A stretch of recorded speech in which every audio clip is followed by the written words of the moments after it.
Hello everybody and welcome back to Insider's Guide.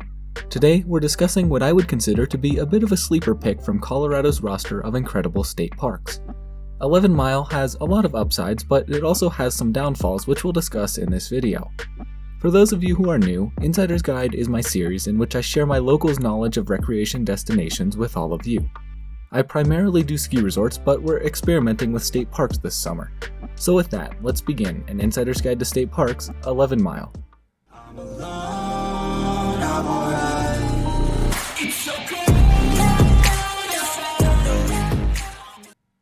11 Mile, located in the heart of Park County, yes, South Park, Colorado, is the second of two state parks on South Platte River reservoirs.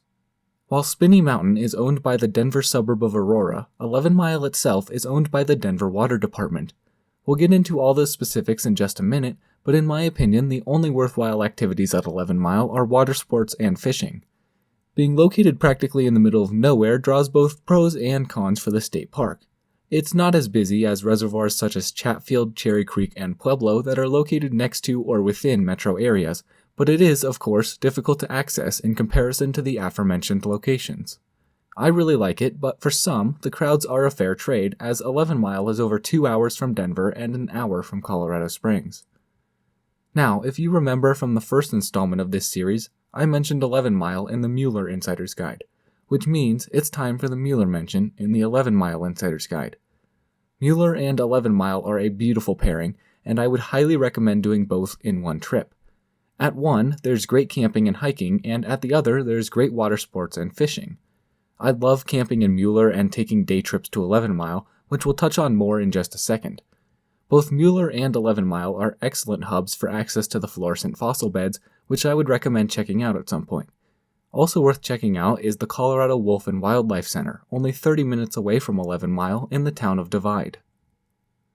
11 Mile has over half a dozen different campgrounds, most of which are completely primitive.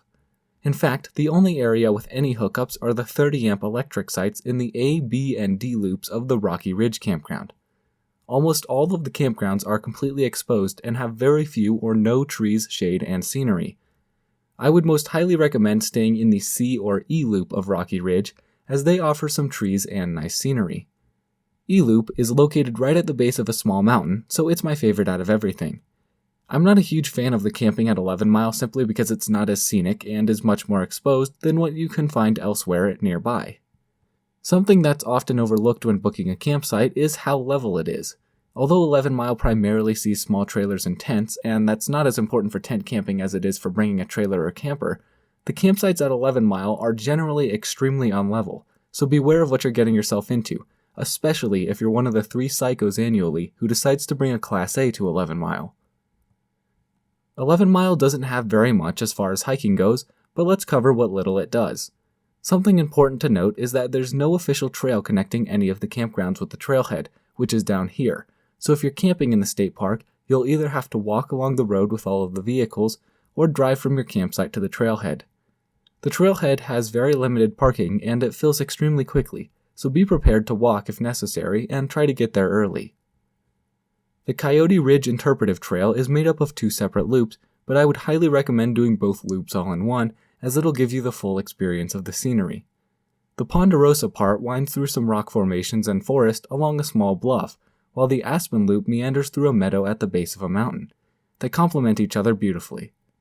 The other 2 trails offer similar scenery, but I prefer the Interpretive Trail because it's one feature after another.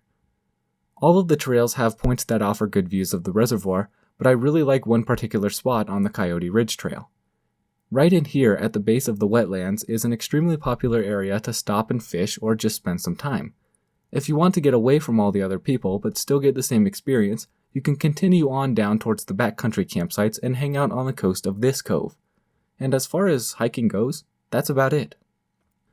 Now, add into all of that the fact that the access to 11 Mile is County Road 92, which is a very damaged road that doesn't seem to be a priority for repairs anytime soon. The eastern approach goes through a canyon and is very scenic, but it's pretty narrow and hard to avoid all the potholes.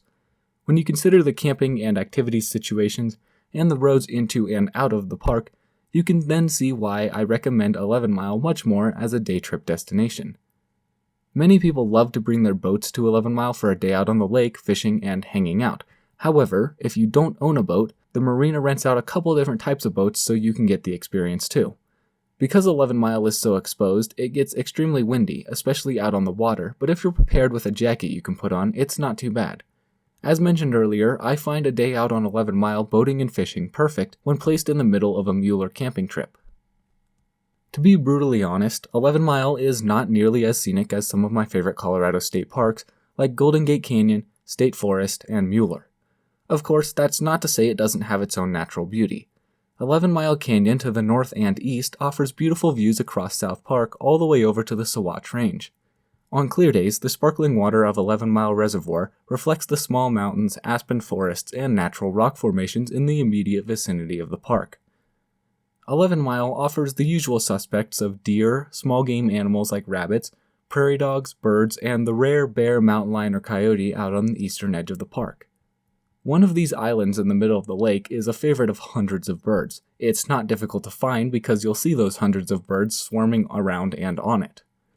11 Mile attracts lots of different types of birds, so it can be a favorite of birders. In the reservoir are trout, northern pike, and kokanee salmon, and although I'm not much of a fisherman, 11 Mile has been one of my more successful spots, so I would highly recommend at least trying fishing while you're there. That about wraps it up for 11 Mile. If you enjoyed this or found it helpful, please like the video or comment so that I know to keep making these for other state and national parks. As always, please leave any questions down below. Thank you all so much for watching. All my love, I'm out.